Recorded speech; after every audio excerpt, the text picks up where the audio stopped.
उत्तर प्रदेश के अंदर है वह मात्र 41,471 है। आप देख सकते हैं कि पिछले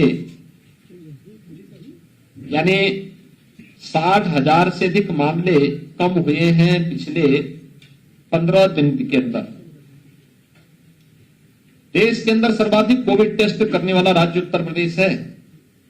10,47,00,600 से अधिक कोविड टेस्ट अब तक उत्तर प्रदेश के अंदर सफलतापूर्वक संपन्न हुए हैं और कोविड की थर्ड वेव के बारे में जो आशंका थी, इस आशंका को भी उत्तर प्रदेश सरकार ने सफलतापूर्वक नियंत्रित करते हुए जीवन और जीविका को बचाने के कुछ मॉडल खड़े किए हैं। कोरोना जैसी महामारी भी तात्कालिक दृष्टि से हमारी स्पीड को कम करने के लिए थोड़े बहुत ब्रेकर के रूप में कोविड सामने आया है, लेकिन उस सब के बावजूद आज मुझे बताते हुए प्रसन्नता है कि विगत 5 वर्ष के इस यात्रा के दौरान उत्तर प्रदेश ने कुछ मील के पत्थर भी गढ़े हैं। खासतौर पर उत्तर प्रदेश देश की आबादी का सबसे बड़ा राज्य, क्षेत्रफल की दृष्टि से चौथा बड़ा राज्य, लेकिन अर्थव्यवस्था की जब बात आती थी तो उत्तर प्रदेश की अर्थव्यवस्था 6-7वें स्थान पर गिनी जाती थी। 1947 से 2017 तक उत्तर प्रदेश की अर्थव्यवस्था 6-7वें स्थान तक चल रही थी और 70 वर्षों में जो काम नहीं हो पाया, मात्र 5 वर्ष में ही उत्तर प्रदेश की इस इकोनॉमी को, अर्थव्यवस्था को हम देश के अंदर नंबर 2 स्थान पर लाने में हमें सफलता प्राप्त हुई। उत्तर प्रदेश को प्रति व्यक्ति आय को बढ़ाने में 1947 से लेकर के 2017 तक इन 70 वर्षों में प्रति व्यक्ति आय 43,000 से लेकर 46,000 वार्षिक ही बन पाई थी। आज यह वार्षिक आय, प्रति व्यक्ति आय जो वार्षिक है, यह हम लोग 94,000 तक पहुंचाने में सफल हुए हैं। 2015-16 में उत्तर प्रदेश का जो वार्षिक बजट था वह मात्र 2 लाख करोड़ के आसपास था। कोविड-19 के बावजूद यह वार्षिक बजट 6 लाख करोड़ तक पहुंचने में सफल रहा और सफलतापूर्वक इन कार्यक्रमों को आगे बढ़ाने के साथ ही उत्तर प्रदेश ने कुछ अन्य बातें इस दौरान तय की। खासतौर पर निवेश के एक सबसे अच्छे गंतव्य के रूप में उत्तर प्रदेश स्थापित हो, इसके लिए व्यवसाय की सुगमता यानी ease of doing business, ease of doing business में 15-16 में उत्तर प्रदेश देश के अंदर 14वें स्थान पर था। यानी देश और दुनिया का कोई भी निवेशक अगर उत्तर प्रदेश के अंदर निवेश करने का इच्छुक रहता तो उत्तर प्रदेश कहीं नहीं आता था, क्योंकि उत्तर प्रदेश कोई भी निवेशक होता वो पहले टॉप के जो 3 राज्य होते हैं उनको चुनता है। उत्तर प्रदेश का स्थान 14वें स्थान पर था। आज मुझे बताते हुए कि हम लोगों ने जो रिफॉर्म किए, व्यापक रूप से तकनीक का उपयोग करके निवेश मित्र जैसे पोर्टल की स्थापना करके तमाम सेवाओं को ऑनलाइन की, सेक्टोरियल पॉलिसीज बनाई, आज परिणाम है Uttar Pradesh ease of doing business में आज देश के अंदर नंबर 2 स्थान पर है। यानी देश और दुनिया का कोई भी निवेशक होगा, अगर उसे देश के अंदर कहीं निवेश करना होगा तो जो 3 महत्वपूर्ण गंतव्य उसके सामने होंगे, उनमें से उत्तर प्रदेश एक होगा और वह आसानी से निवेश वहां पर करेगा। उत्तर प्रदेश के अंदर इस दौरान हम लोगों ने व्यापक पैमाने पर रोजगार सृजन और नौकरियों को देने की कार्रवाई भी आगे बढ़ाई, जिसने उत्तर प्रदेश के अंदर कोरोना कालखंड में भी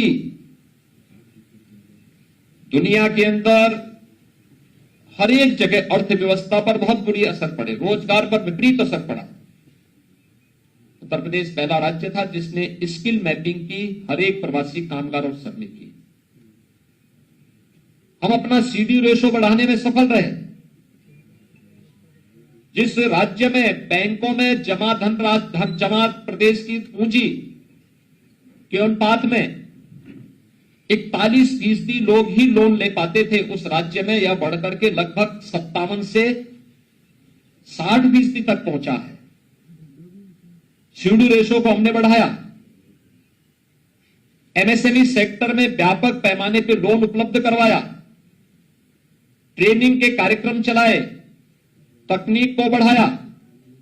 और जब देश की प्रतिष्ठित संस्था ने इस सीएमआई ने जब उत्तर प्रदेश की अनएम्प्लॉयमेंट रेट की तुलना की तो 16-17 में जो लगभग 18% था, आज वह 3% पर आया है। यह किसी भी राज्य के लिए और उत्तर प्रदेश जैसे राज्य के लिए एक उपलब्धि कही जा सकती है। मित्रों, इसमें बहुत कुछ सरकार ने इन 5 वर्षों में डबल इंजन की भारतीय जनता पार्टी की सरकार ने किया है। लेकिन यह यात्रा जो प्रारंभ हुई है, यहीं पे संतुष्ट करने वाली नहीं होनी चाहिए। इसमें प्राप्त होने वाली सफलता हमें आगे बढ़ने के लिए तो प्रेरित करेगी, लेकिन उससे हम प्रफुल्लित होकर के आत्मसंतुष्टि लेकर के बैठ जाएं, इससे काम नहीं चलने वाला है। उत्तर प्रदेश आखिर नंबर 1 स्थान पर क्यों नहीं प्राप्त कर सकता? देश का अग्रणी राज्य क्यों नहीं बन सकता? अगर आबादी की दृष्टि से उत्तर प्रदेश देश का अग्रणी राज्य है, नंबर 1 का राज्य है, तो फिर अर्थव्यवस्था की दृष्टि से भी, प्रति व्यक्ति आय की दृष्टि से भी उत्तर प्रदेश देश की नंबर 1 की अर्थव्यवस्था और उत्तर प्रदेश की प्रति व्यक्ति आय भी नंबर 1 क्यों नहीं हो सकती? इस दिशा में प्रयास किए जाने की दिशा में सरकार ने जो अपना रोड मैप तैयार किया है, उसी दिशा से आज मैं यहां पर इस पीसी के साथ आपके साथ जुड़ रहा हूं। लेकिन ये चीजें जो हमें सफलता भी प्राप्त हुई है, इसके लिए सरकार को प्रयास करने पड़े। और उसमें सबसे पहला सेक्टर था, वो था सुरक्षा का, कानून व्यवस्था का। ये भी उत्तर प्रदेश है। इस उत्तर प्रदेश में पुलिस रिफॉर्म के बाद एक सपना था, कोई तो इस बारे में कोई सोचता ही नहीं था, क्योंकि सत्ता में आने के बाद पुलिस लोगों के लोक कल्याण का और राज्य की छवि को सुधारने का माध्यम नहीं, बल्कि व्यक्तिगत स्वार्थों के एजेंडे का हिस्सा हो जाता था। और परिणाम सबके सामने है। उत्तर प्रदेश में पुलिस बल में भर्ती नहीं हो पाती थी। लगभग 1.5 लाख पुलिस की भर्ती सफलतापूर्वक उत्तर प्रदेश के अंदर इस दौरान हुई। पारदर्शी तरीके से हुई, कोई भेदभाव नहीं हुआ। 86,000 पुलिस कार्मिकों को इस दौरान जो उनके वर्षों से लंबित प्रमोशन थे, उन प्रमोशन को भी इस दौरान संपन्न किया गया।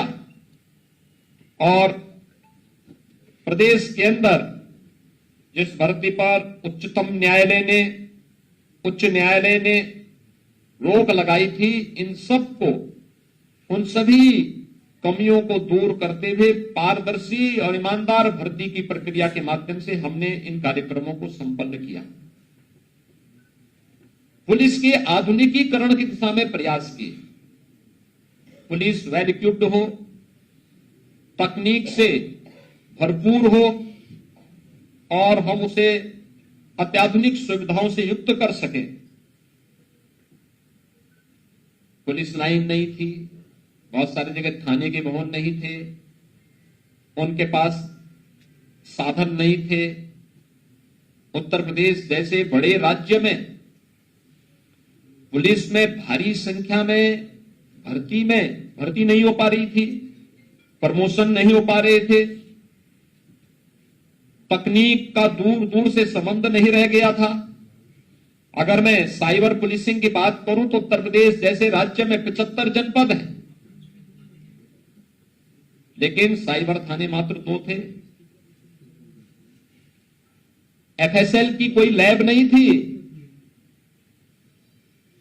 फॉरेंसिक जांच के लिए तो हमें दूसरे राज्यों पर निर्भर रहना पड़ता था या फिर मोबाइल वैन को चला करके उसकी खाना पूर्ति होती थी। आज उत्तर प्रदेश देश के उन राज्यों में है जो अपने यहां फॉरेंसिक इंस्टीट्यूट के निर्माण की कार्रवाई को भी आगे बढ़ा दिया है। 18 रेंज हैं, सभी रेंज में फॉरेंसिक लैब की स्थापना की कार्रवाई को आगे बढ़ा दिया है।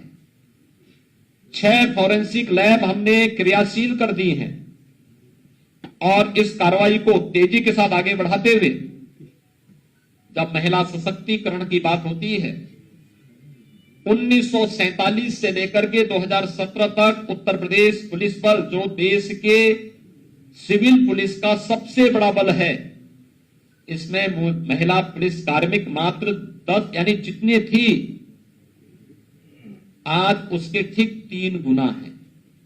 यानी 5 वर्ष में उसके 3 गुना महिला पुलिस कार्मिकों को भर्ती किया गया, उनकी ट्रेनिंग हुई, वे अपनी सेवाएं राज्य को दे रही हैं, महिला सुरक्षा का एक सशक्त नमूना प्रस्तुत कर रही हैं और उसका परिणाम है कि उत्तर प्रदेश की सभी ग्राम पंचायतों में अब हम लोगों ने महिला पुलिस बीट अधिकारी की तैनाती भी कर दी है। उत्तर प्रदेश पहला राज्य है जिसने हर ग्राम पंचायत में महिला बीट पुलिस अधिकारी की तैनाती की है। उत्तर प्रदेश पहला राज्य है जिसने सीमावर्ती क्षेत्र में ज्वाइंट पेट्रोलिंग की कार्रवाई को आगे बढ़ाया है। उत्तर प्रदेश पहला राज्य है जिसमें पिछले 5 वर्ष में कोई दंगा नहीं हुआ, कोई आतंकी घटना नहीं घटित हुई और उत्तर प्रदेश पहला राज्य है जिसने नई सूचना तकनीक का उपयोग करते हुए ई प्रोसिक्यूशन में सर्वाधिक कार्रवाई करते हुए देश के अंदर अग्रणी स्थान प्राप्त किया है। उत्तर प्रदेश के अंदर 1535 थाने हैं, सभी 1535 थानों में एंटी रोमियो स्क्वाड, महिला हेल्थ डेस्क पहले से स्थापित है, ये सफलतापूर्वक कार्य कर रही है।